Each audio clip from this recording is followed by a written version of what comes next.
السلام عليكم فيديوغا وحان تهنيد uga diraya ardada Soomaaliyeed kuwaasoo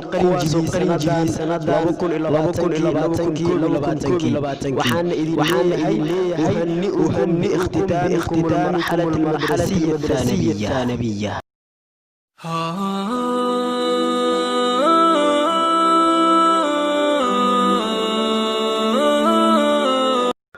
ugu horeyn waxaan u mahadcelinayaa Allah oo na soo gaarsiiyay sidoo kalena noo qadaray inaan dhameeyno oo aan qalin jibino iskuulka inta ka bacdi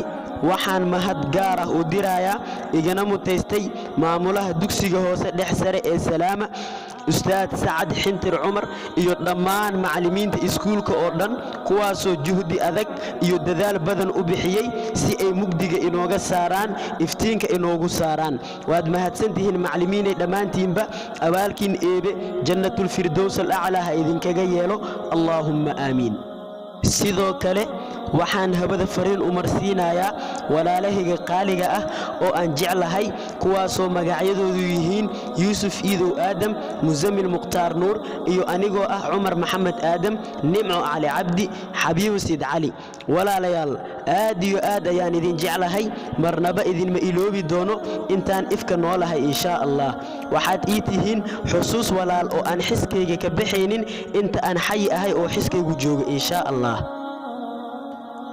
intaan barnaamijka soo gunaanudin waxaan rabaa inaan idin xusuusiyo hal arin oo muhiim ah taasoo ah inaan iscafino cafisku waa shay qaali ah waxa la dhahay intaad dharkaaga meeyri lahayd waxa ka wanaagsan inaad qalbigaaga meeydo taasoo micnaheedu yahay intaad dharkaaga wanaajin lahayd waxa ka wanaagsan inaad qalbigaaga wanaajiso oo aad nadiifiso